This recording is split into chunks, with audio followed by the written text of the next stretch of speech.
So good evening all. We have today Ivonne Lunoja here. She is the DOAJ ambassador from Latin America.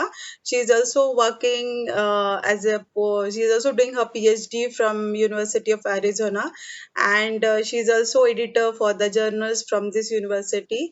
And we both are working for the ambassador. She is also current section editor for current issues of Education Journal. She focused her research on open access journals and scholarly publishing policies in Latin America.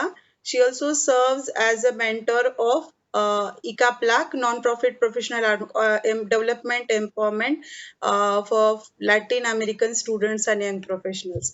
And we both are working together for Director of Open Access Journal platform. So she gave speeches in various platforms. She also was active member for OpenCon, and she worked very hard, and she's having a lot of experience on the this type of webinars and the research.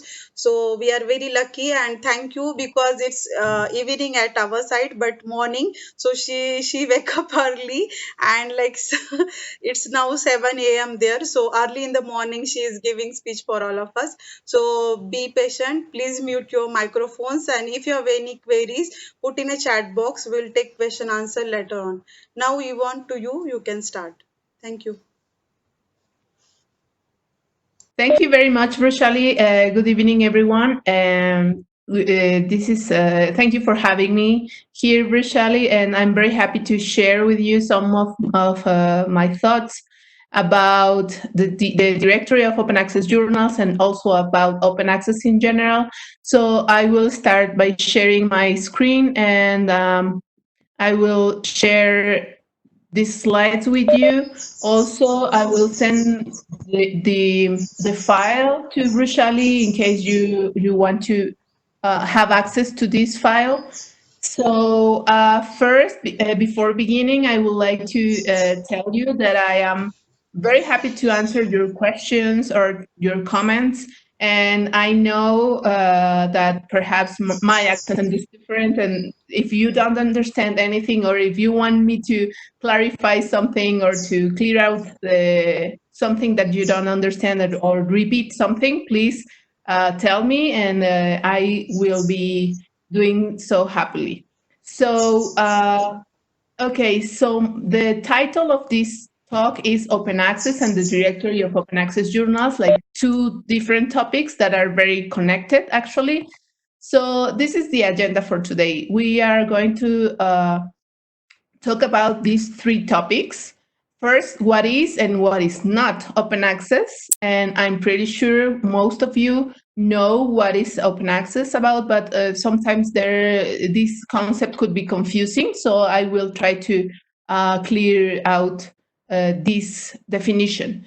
Then I'm going to show you and to talk about you how we in the DOAJ, we work for promoting open access globally. And then the third part of this talk is about how you can use the DOAJ for your own research, in case you are a student, in case you are a researcher, librarian, or a professional in science. So how you can use the DOAJ and take advantage of the developments that we have. So I wanted to first, when I was planning this talk, I was tempting to say first what is open access and then to say what is not open access. Then I decided to split, and because I know that there are some confusing things about the definition of open access. First of all, I would like to say that there's no unique and only one concept of open access. Actually, now that in many countries in the world, open access is the preferred model for publishing, there are different types of definitions also. But first, let's start about saying what is not. So there are some myths and misunderstandings about open access. So first, the thing about quality. There are many opinions out there that say, oh no, if something is in open access, is bad quality. It's kind of a connection that people make automatically, but there's no really reasons that can support this statement. Bad or good quality is nothing to do with open access. I mean, for example, if a paper is out there in open access and it's a bad quality, it's not the fault of being open access. What I'm trying to say is that quality and accessibility are two different things. So when we put an open access, a paper in open access, this paper could be bad or good quality, and that is an independent thing, because quality of papers, quality of science informations depends on the process of review. So, for example, in the case of journals, peer review is the preferred process to select papers. But as well, there are, for example, many good journals and very qualified journals and top-ranked journals that have also bad quality papers, because we have seen that in some cases people are, or some researchers are having these unethical practices, and they, for example, invent data and things like that, and then they publish these papers in top ranked journals. So again, bad or good quality is different and is independent from open access. So I invite you to please don't think automatically about bad quality when you think about open access. So the second thing that is not open access is free PDFs, right? We have now different platforms where you can easily upload your PDF and that's it. But that is not open access. This is, these are technologies that are developed to, spread information, but it's not necessarily open access, and I will explain it further. Then pay for getting published your research. Also, there are some people that think automatically open access means paying for being published, and this is not necessarily true, because I will show you in a moment that in the directory of open access journals, this large database, we have many journals that are completely open access and that they don't charge anything to the authors. You can publish your papers in open access, good quality open access journals without paying anything. So there's no direct connection. I mean, there are some journals that charge some fees for the authors, but there are so many others that they don't. So free registration to get access to contents is not open access. Registration for getting access to contents is like a barrier to access to the actual contents. So open access is not a publishing model for poor countries. There are some people that say, well, open access is only for the global south countries, and we in the north, we have these commercial publishers, and it's not open access. So we have the evidence that in many countries in the north, they have many journals that are completely open access. So finally, there are a last myth. Big publishers have open access, and that is true. Big publishers, here I'm talking about like Elsevier and these big companies. They were not open access before open access existed, right? So now they have some of the papers open access, but it's not the model from these companies. Some other publishers that are more independent and non-commercial also have open access. So it's not a model that is exclusively part of these big publishers. And also, finally, before talking about what is open access, I would like to say that open access has been used also to make some racist statements about the journals that we have in the global south or in the developing countries. This article, I recommend you to read it. I will leave you the slides. But this article talks about how some of our journals in the global south are being discriminated because they are not in English, because they are not with this nice design, etc. So, and because also our systems, our scientific systems, are preferring all the time like top ranked journals with a high impact factor, right? This is it's a big problem. I will not discuss it today because it's very complex. But the result of preferring these high impact factor journals is that other journals that have quality and good process of review are not valued, and these other journals come from our countries, and I think this is a big problem, and I think this is a problem that we have to face as community of researchers, as community of librarians, and also as community of policymakers. We have together to fight these kind of prejudices and assumptions that are kind of harming our science.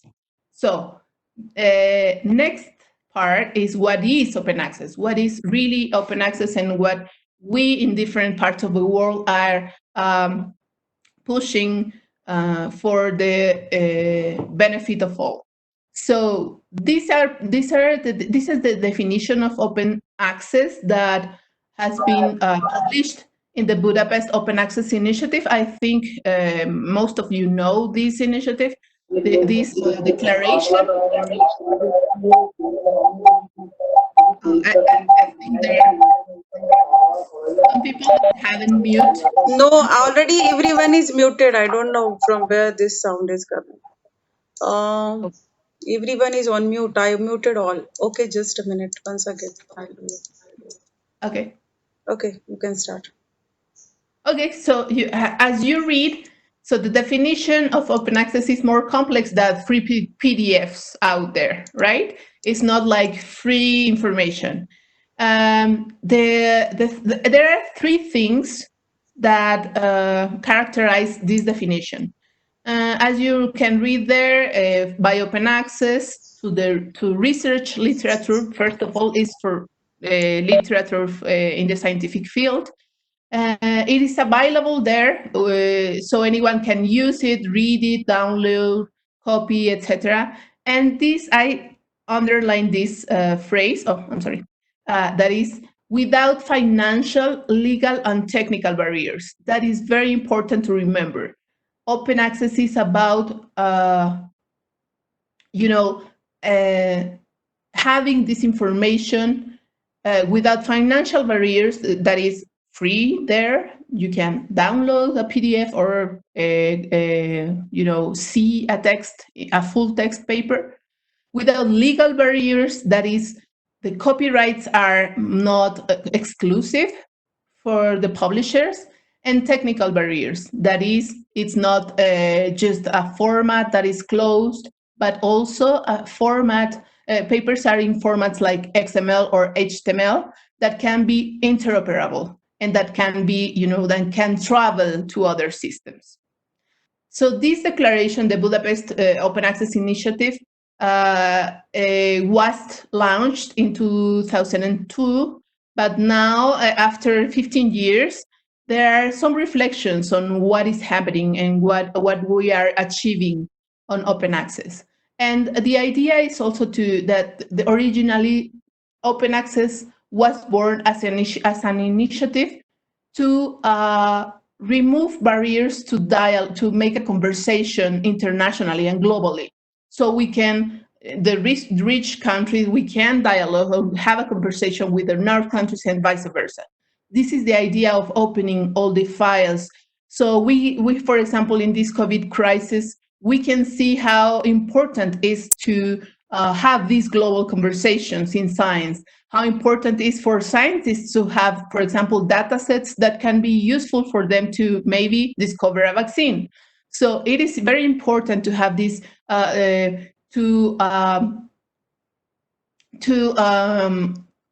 have this conversation and without these barriers. So, but there are other declarations and other documents, many other documents about open access. This is an example. This was this is a declaration that was signed in Salvador de Bahia, Brazil, in 2005. And as you can see here, the idea is that open access should be a big conversation when poor countries or developing countries exchange this information, and our countries like India, like Mexico, like Brazil, our science matter, and our science could be, in this conversation. So, being said that, I would like to now introduce you the DOAJ. So all this philosophy of open access was it was born in the early 2000s, but before there were other other developments in terms of technology that helped to spread the information. But in 2003, this directory of open access journals was launched, and I will show you this slide when it shows like the history of open access. Of the DOAJ. So it was founded in Sweden, and then it started like a list for researchers and librarians of open access journals. It was a simple list, but gradually it was what is now. That is a list of open access journals that you can consult, and you can see journals from many parts of the world, for many countries, in many languages. And these journals have some peer review, and I mean, they are peer-reviewed journals, but we as reviewers, as editors of the DOAJ, we review the quality of these journals. What I'm trying to say is that the DOAJ lists quality journals, high quality journals, and we, Vrushali and myself and other people in the team of the DOAJ, we review each journals in order to make sure that the list is a good quality list. So also, well, we have now currently more than 14,000 open peer reviewed journals from all disciplines. We use oh, someone is asking for annotate the shared content. No, you just decline. Okay. Yeah. So, yeah, we have all the disciplines, all languages. It is important to say that, like, there are many full text papers that are not in English, that are in the original languages. For example, Hindi or Spanish, or so many other languages. So it is free to users and publishers. We don't charge anything to access to the information, or we don't charge anything for publishers to get indexed their journals. It's a non-profit organization, so we are funded by donations. And the aims or the purpose is to increase the visibility and the use of open access academic journals from everywhere. Okay, so the mission is to increase visibility and accessibility of peer-reviewed journals without or regardless discipline, geography, or language. DOAJ is also working under some criteria and some standards, some quality standards, to approve the indexing of a journal. I will talk about this later. So, and also it is important to say that the DOAJ is 100% independent. It is non-commercial. So this means that we don't charge anything about our services, but also this is a service for the global community that is not it is not an ally for some countries and not for others. I mean, it's a global service, and it's a free service. So we have different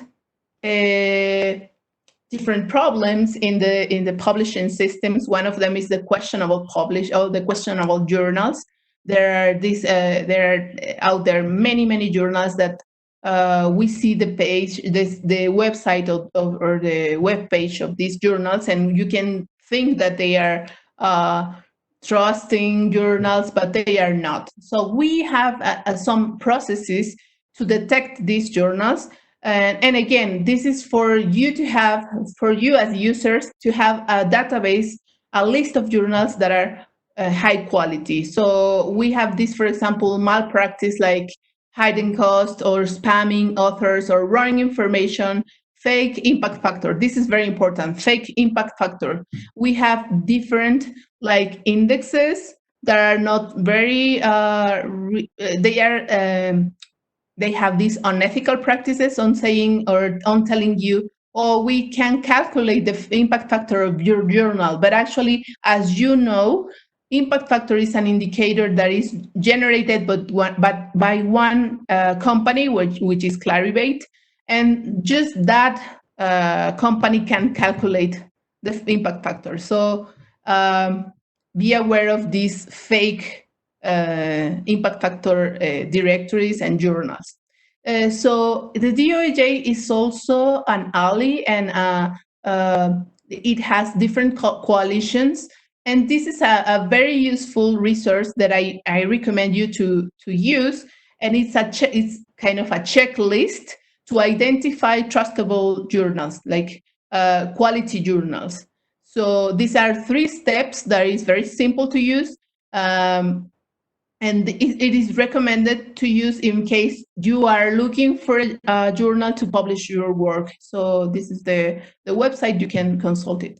So the DOJ, to summarize, helps in 4 main ways to improve the publishing systems around the world.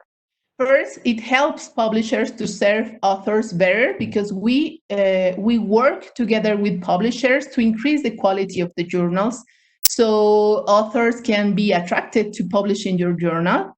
So second, it helps publishers to adopt the best practice and make journals more attractive publishing channels. Best practice, we can, for example, we are encouraging people in journals to adopt the DOIs, for example, or to be clear on their review policies, the peer review policies, etc. So we are working very close with editors, with publishers to adopt this best practice. Third, we operate globally. So we have a core team in the DOAJ and also ambassadors and other volunteers and other people that works for the DOAJ. So this means that we address the problems of journals according to their context.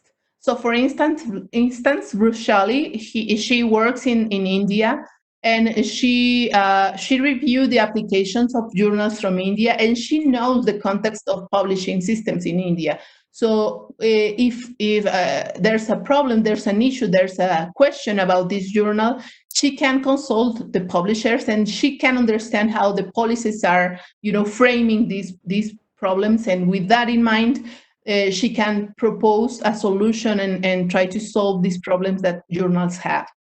And finally, the DOAJ index increases the traffic to journal sites.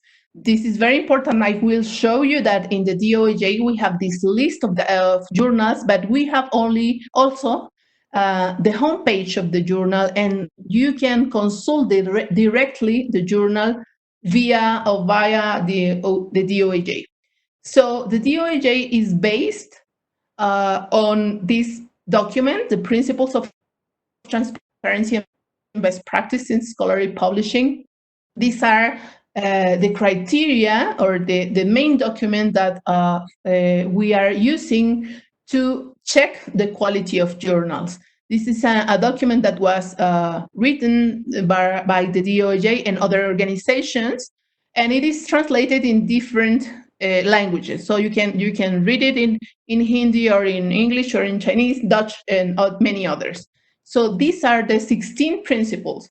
As you can see, we review the quality of journals not only in terms of scientific quality. For example, if you see number 3 is peer review process, we as DOAJ editors, we check that the journal has a peer review process. and has a clear policy on how they select manuscripts. But also, we have other aspects that we check. For example, revenue sources.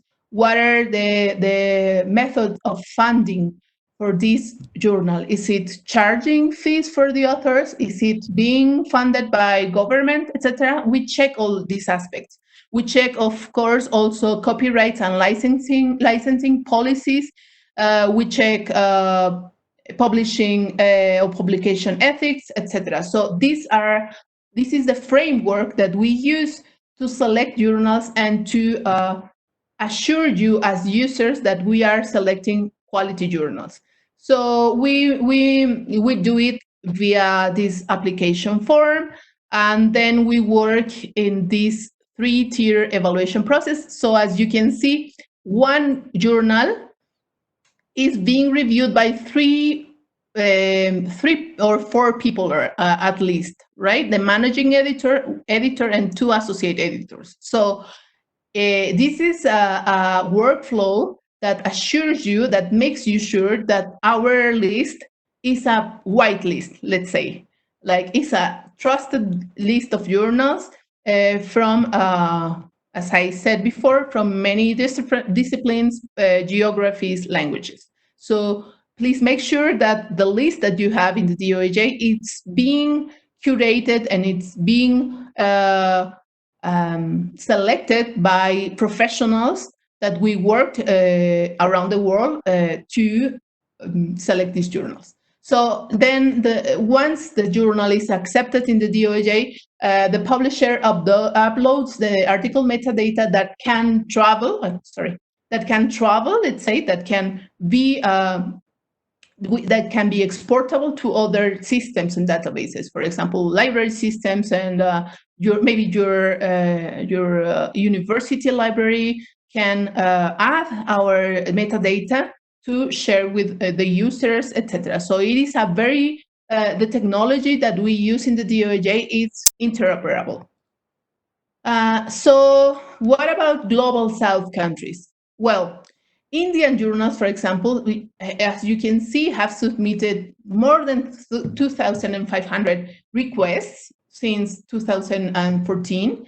So it is a big amount of journals from India that want to be indexed in the DOAJ. Also Brazil and other global South countries are sending us requests to get indexed journals. We have different problems, of course, to get indexed journals. We have, as we know, lack of resources, and the funding in some cases are not enough, but we are trying to do our best to help and support these journals in order to get listed.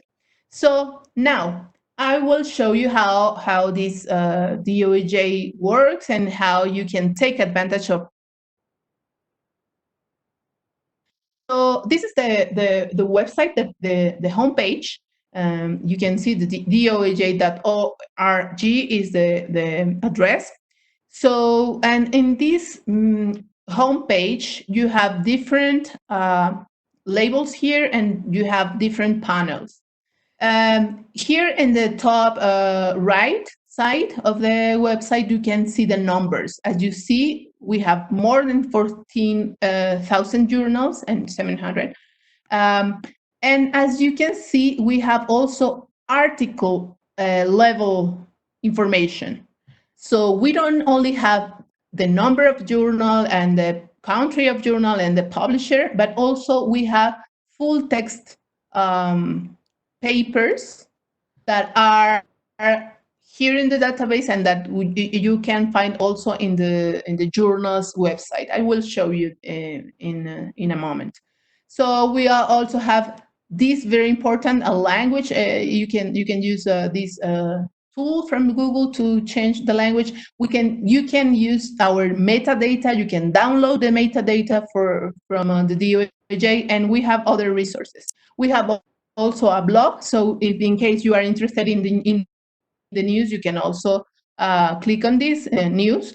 But I will focus now on the searching engine and the research tool. So in this search engine, you can, of course, type your search by keywords or the number, the name of the journal, etc., and you can find journals and you can find articles. But also you can use their subjects.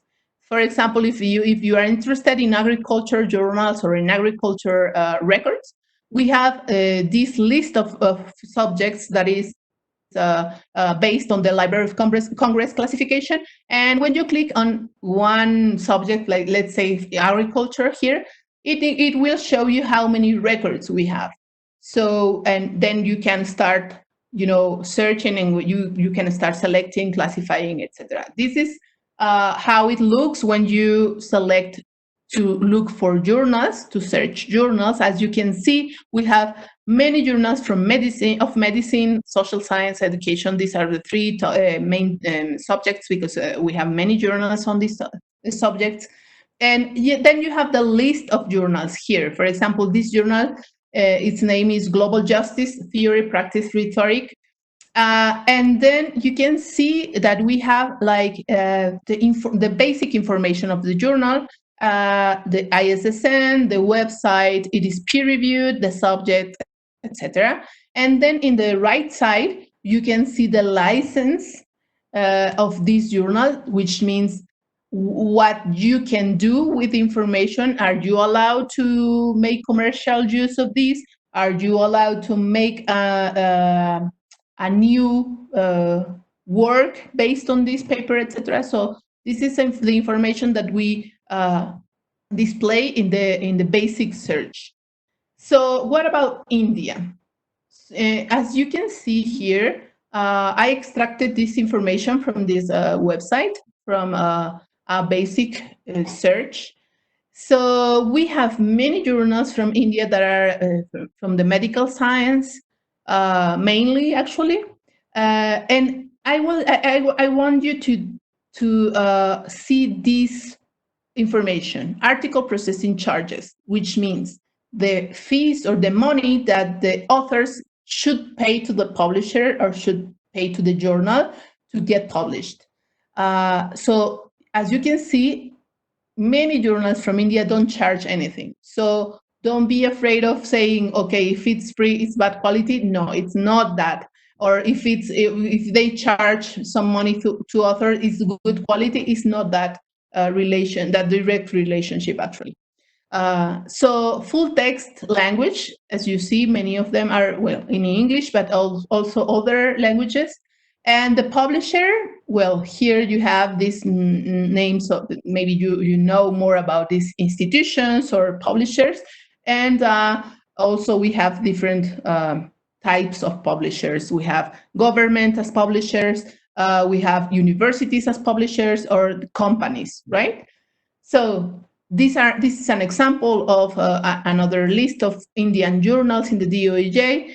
And as you can see, in the right part of each record, we have the license information, as I mentioned, but also we have this APC information. This data is about how this journal is charging you as author to get published in the journal. So here, for example, 150 journals, 200 journals. So, sorry, is it $200? This is information that we collect and that we present you, and that we hope is useful for you. So an example of how a journal is displayed in the DOAJ. So this journal, Veterinary World, you have the homepage here. I mean, this is the homepage in the DOAJ, but this journal has its own website, right? So we provide this information. We also provide the information about country, data, and for example, here, the subject, etc. And as you can see here, you can also click on the charges, for example, on the double-blind peer review. And when you click on this, it will direct you to the website of the journal, and for example, where you can check the double-blind peer review policy, etc. So in the bottom of the page, you have the contents. Actually, the articles are there. So and if you click on full text, for example, this is an article, right? This is the journal Veterinary World. So I clicked on one article, and this is the homepage of an article. So here you can see authors, etc., and the abstract. And if you click on full text, it will direct you to the website of Veterinary World, in this case, this journal, and you can actually there download the full text, like for example in PDF, right? So to sum up, I'm sorry, this slide was incomplete. To sum up, the DOAJ provides you a list of journals that are curated, that are selected based on quality criteria. These criteria are also focused on quality of the website, quality of the services that the publisher or the journal provides, but also the quality of the scientific information.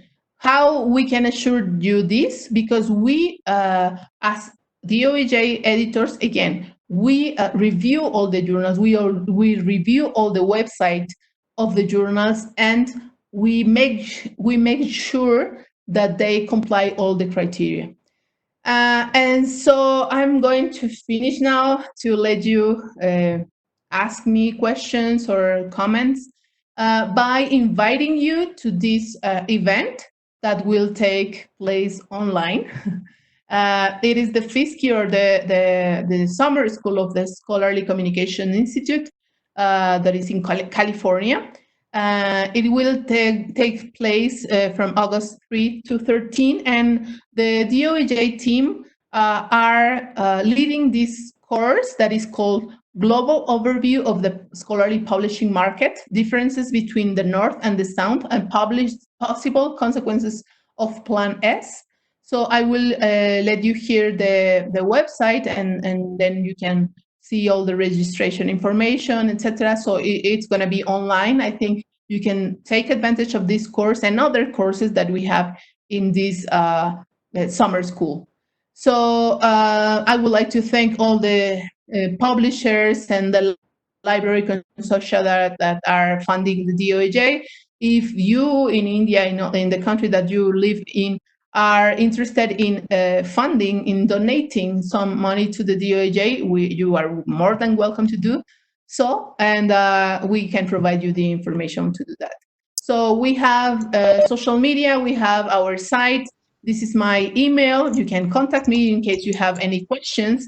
And yeah, that is what I wanted to tell you, and I would like to listen to you now. Okay. Thank you, Yvonne, for wonderful session. Just unmuting. So we have I, questions here. yes. Is Intake Open is an authentic or predatory publisher? Because Intake Open is a member of OPASA and COPE, but they have also found in Bell's list of predatory publisher. What's the name of the publisher again? Intake Open. Oh, well, I cannot, answer this question because I don't know this publisher. I should know first what is this publisher or this website. But again, you can by yourself evaluate each journal or each publisher depending on the criteria that we have in the DOAJ, for example, and decide if you think it is or it is not predatory publisher. So the DOAJ has done this work for many years, but we don't publish the names of the publishers that we consider are questionable, because sometimes this could be confusing, and also it is as I said before, it has caused some racism, actions. So, for instance, a government can say, "Oh, this is predatory," and they banned it, but they are not predatory, in fact. So, I don't know if this publisher is predatory. I think I suggest you to again review the criteria that we have in DOAJ or in other databases and compare, right, and contrast with this publisher, and then you decide on, or you or your team or your the work that the people where you work with, you can decide and select and establish if this works for you as researchers. Yes. So, Chetan Hegde want to ask some question. I have unmuted you. Chetan, can you ask directly? Chetan, Yeah, are you there? Yeah. Okay. yeah. Hello, good evening, ma'am. Hello. Good evening. Yes, you are One audible. small, Yeah. one small question I had. Now, as a librarian, I want to promote open access journals. How should I do that, or are there any tools being provided by DOAJ for the same? I want to know your view or opinion about that. Thank you. Thank you for your question. It's an excellent question. We have materials, we have flyers, we have posters, and of course, we have many other tools like this webinar. Our work in the DOAJ is to help you as librarians, as researchers, to promote open access. And I'm very happy to hear that you are willing to promote open access. So we can provide you, if you want these flyers, you can email me or email Vrushali and ask for them. And also we have other websites that you can use. For example, this website that I showed you, Think Check Submit. Yeah. It's very useful. But we have other websites. For instance, I didn't show you here, but we have in Latin America some other developments on open access, like Cielo. Maybe you know Cielo and Latindex and other platforms. So we in Latin America are very actively promoting open access. So we can make a partnership. We can help you in the issues that you maybe have by promoting open access. But I think the best thing you can do now is promote the DOAJ, because it's a list with more than 2 million, I think, full text articles. So I will. Sorry?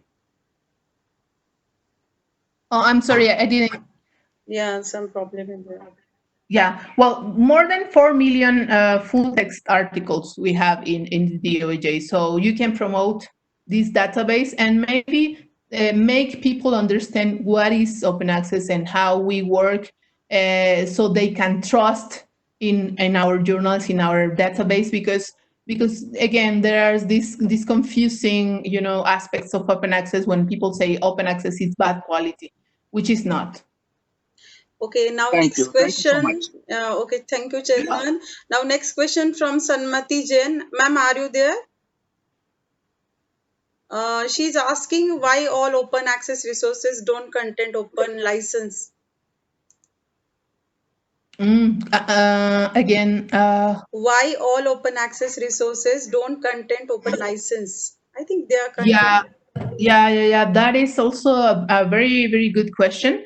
Well, licensing is a mechanism of copyrights to open to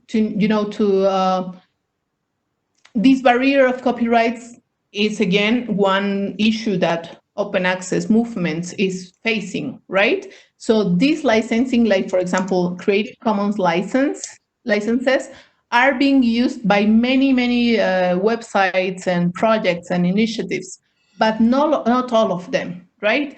Because not all of them agree with these licensing terms, or they don't know the licenses, right? But the important thing is that even if they don't use a Creative Commons license, the important thing is that they allow us as users of information to do what the open access definition says. For example, to download, to share, to print, and maybe also to make commercial use of the information. So if you find some information that don't have a Creative Commons license, for example, you can look for the policies when they maybe mention that it's allowed to publish the article in a thesis or whatever.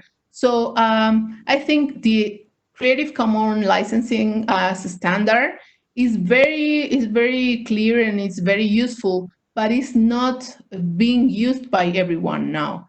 So the important thing is that the information that you find have a policy together with it, when it says it is allowed to do all the things to download, to print, etc. So it is not a standard that is completely used by everyone, the Creative Commons licenses, but it is increasing its use. Okay, now next question from Debsis Bera. Are you there, sir? Debsis? Okay, he's asking that if he downloaded all journals from DOAJ and he stored in repositories, will it be his collection? I think he cannot do that. He want to download all the journals and he want to put in repository and he want to call it as its own collection of the college institute.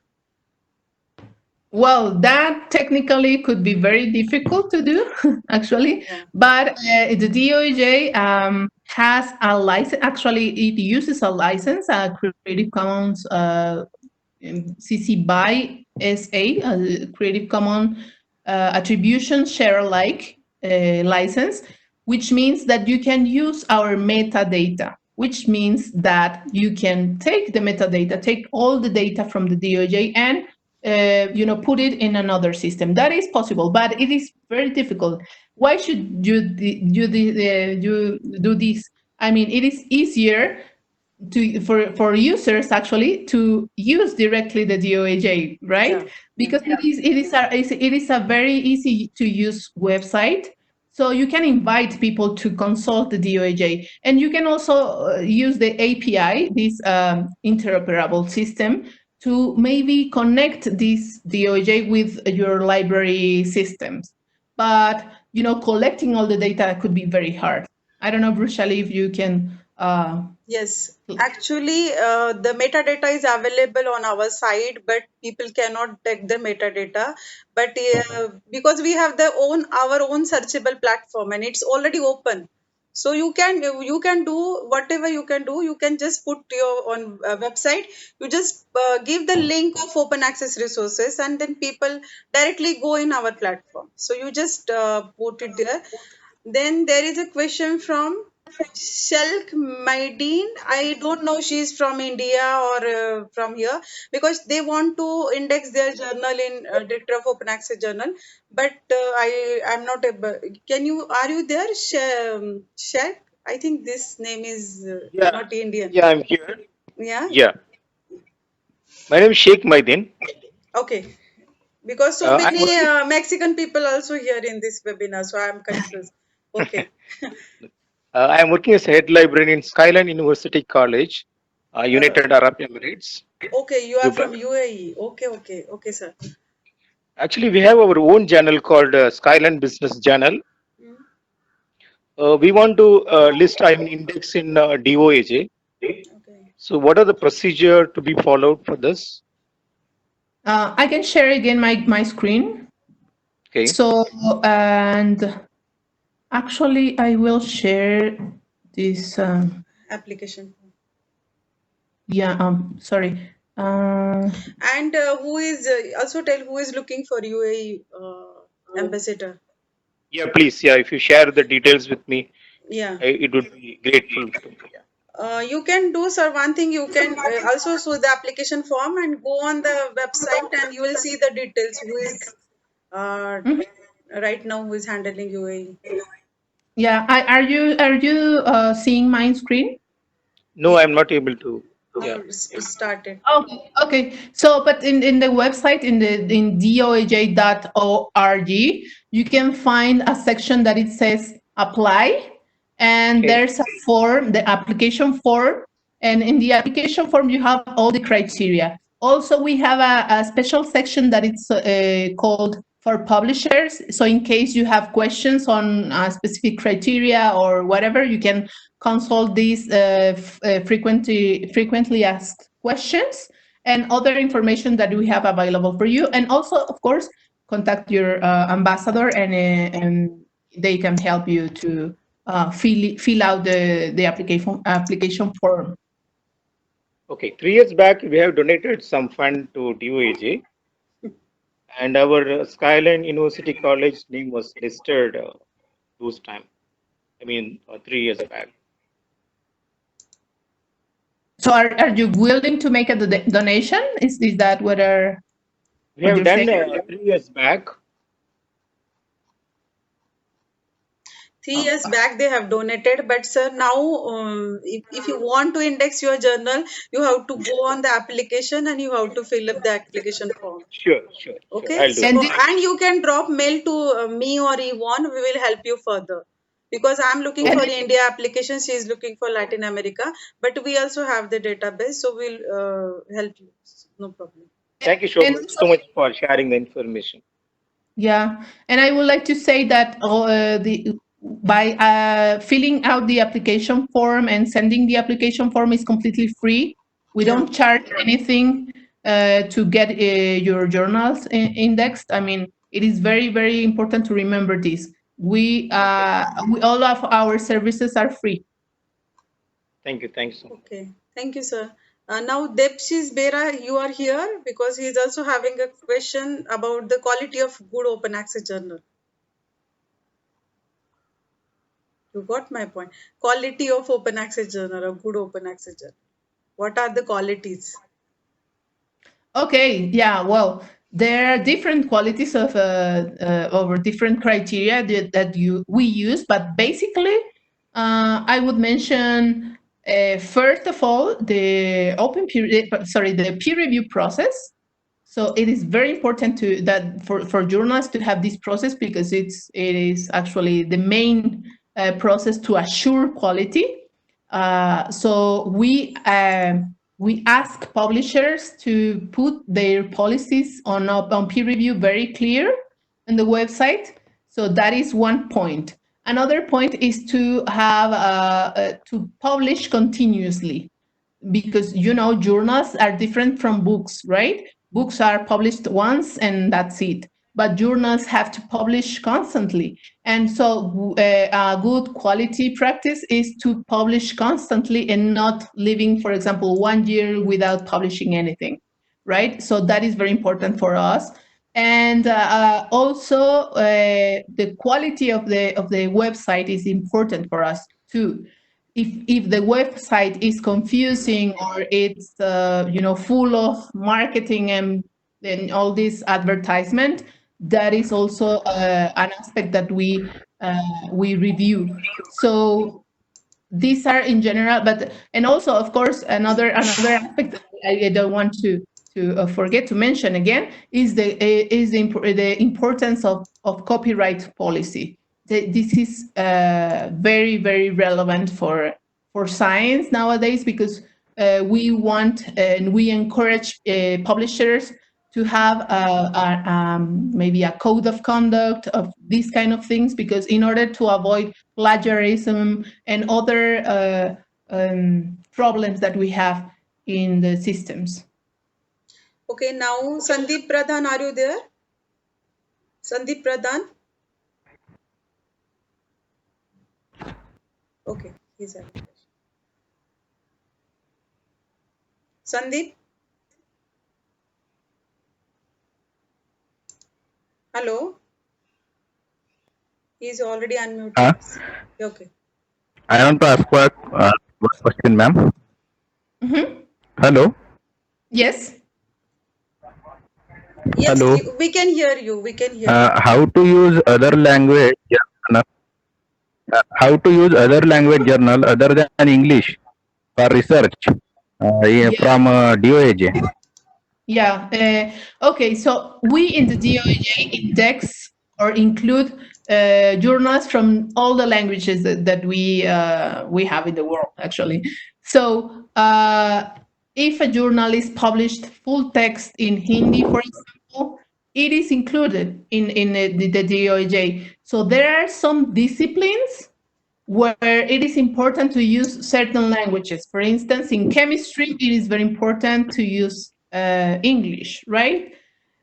We in the DOAJ encourage publishers to use the language that you prefer, that you and your community are more comfortable with.